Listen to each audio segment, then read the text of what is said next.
Take heed, struggler. Struggle, endure, contend.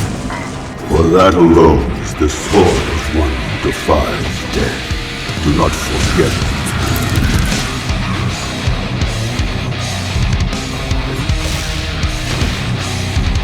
So that's the only reason? You fought 100 men because it's not in your nature to run away. Yeah, pretty much.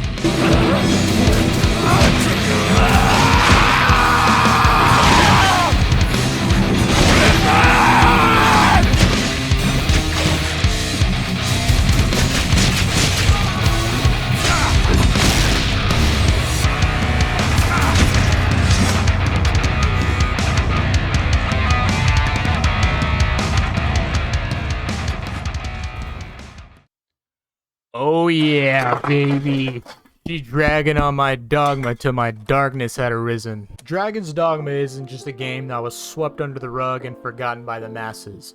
It was apprehended by the chieftain of the CIA himself for aggravated problematic gamer affiliations Corinthians 91115. A game that was released by Capcom in 2012 alongside two titans, Dark Souls and Skyrim in their respective genre. In order to fully encapsulate the severity of its underdogness, we're gonna have to take a quick trip in a time machine all the way to 2020 real quick. Dear God, I am sorry. I didn't mean to resurface trauma like that. Bear with me here. Also, bear with me on this goofy little fact, but it seems 99% of you aren't subbed. If the sub count gets to 1,000, I might do a backflip in my next video. I don't know, you might want to see that. So in the year 2020, a silly little game you may have heard of, Ghost of Tsushima, had released. And my vulnerable little malleable ass most definitely acquired such a game that year and was pleasantly incredibilized by its beautimistic portrayal of feudal Japan's samurai combat. The game had successfully revolutionized my little gamer brain to fully realize that Ghost of Tsushima was and is the greatest Assassin's Creed ever made. Damn, that's gonna start a wasp-infested house fire encased in Shaq's icy hot in my comments, isn't it? Oh man, them young boys coming. They are down 3 games to 2. To be concise with the mentioning of the game, Ghost of Tsushima had revitalized an old fabled wisdom in the art of action RPG combat. It incorporated what Dragon's Dogma did so long ago, the non-needness of a lock-on mechanic.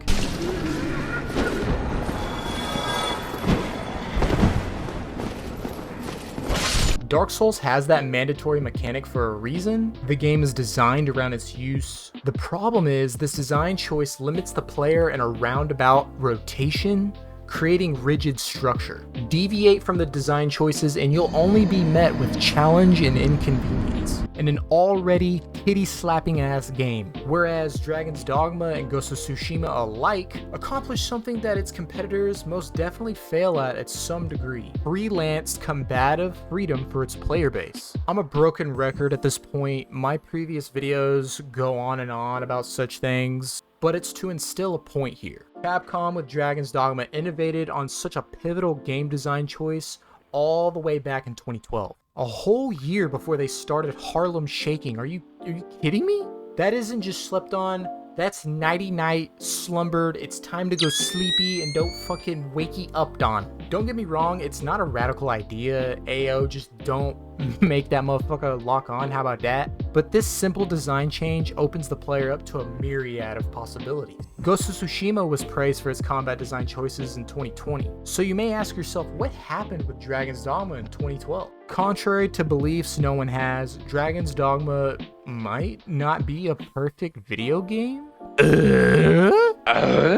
Dragon's Dogma is a brethren to another game you may have heard of, Titanfall 2. They share trauma. These two games share similarities due to them being overshadowed by their competitors on release.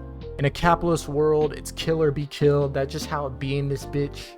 They decided it'd be a great idea to release their game alongside Battlefield 1 and Infinite Warfare, and the tragedy of that is one could argue Titanfall 2 is superior to Battlefield 1, and no one is arguing for Infinite Warfare's case. Activision could release an air fryer life support simulator of Duty 3, and their demographic would gobble that shit up. So good and tasty. Just like how Titanfall 2 is so undeservingly underrated, Dragon's Dogma in a likeness is egregious. There's a topic that me and my best friend, Zach, check out his channel, Sworn Random, that we talk about time and time again. Barrier to entry. As a seller of a product and the demands of the consumer, you want your product to be convenient and to the point, and maybe, just maybe, do just that very well. This is something that most definitely factors in for the case of Can't fucking talk today. This is something that most definitely factors in for the case of Dragon Dogma's unfortunate miscomings.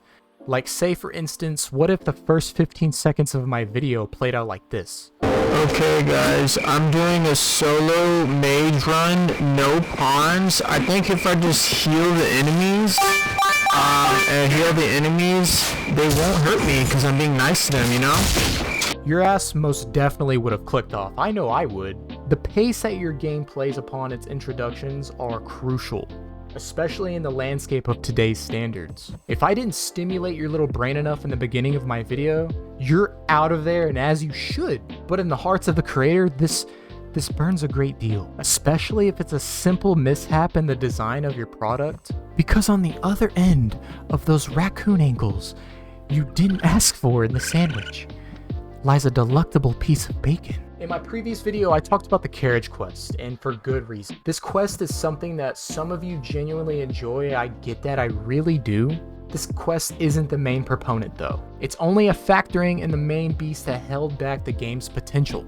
The leveling system of this game is a little bit quirky, and it does not inform you of that whatsoever. Say you want to play Mystic Knight, but you also don't want to play with pawns. That is a respectable approach, and the game should allow one to embark on such journeys. The problem lies in the fact that if you do such a thing, like I did so long ago, you'll be met with an irreversible and unforgiving fact. Leveling up Mystic Knight favors health with a balanced tree of other stats, and the lowest expenditure of stamina. So at level 80, let's say you find yourself like 12-year-old me did, getting absolutely smacked around with limited damage output. Now you need pawns because you need help. They haven't been leveling with you though. I don't want pawns, but I mean, sure, Rook can come along and he loves you, man. Look at him. I think he has a crush on you for real. The game doesn't have multiple save slots, an option to reallocate stats, or a feasible option of changing vocation in the late stages of leveling up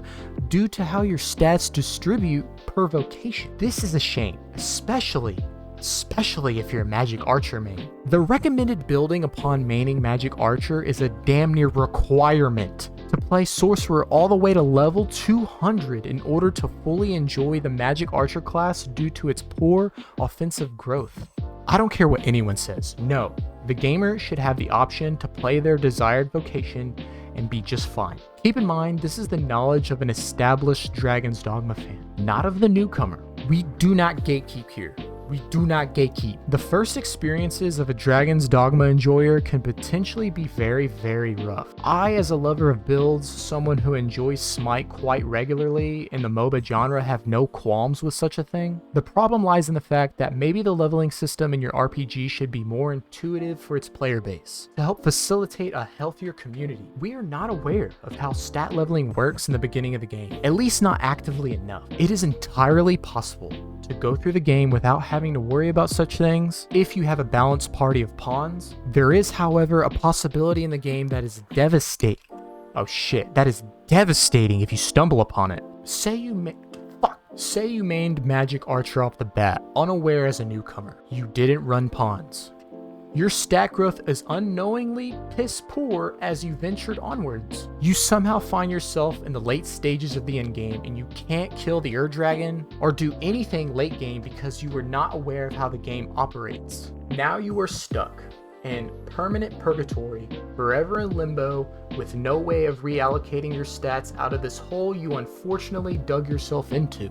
Now, oh god, now you have to restart the entire game and repeat that ungodly quest once again, just so you can enjoy the game in your preferred vocation. With being aware of how leveling works now, you then realize, wait, I can't play Magic Archer. The class that I want to play, I have to play Sorcerer until level 200 if I want to min-max my preferred vocation. This to me, along with the carriage quest, creates this perfect storm, like that clouds the game's potential. On the other end of this fact lies one of the best ARPGs I have ever played, and no one should have to endure so much in order to enjoy the game. There are warranted reasons as to why the game flew under the radar, but what saddens me even deeper is the grass really is greener on the other side.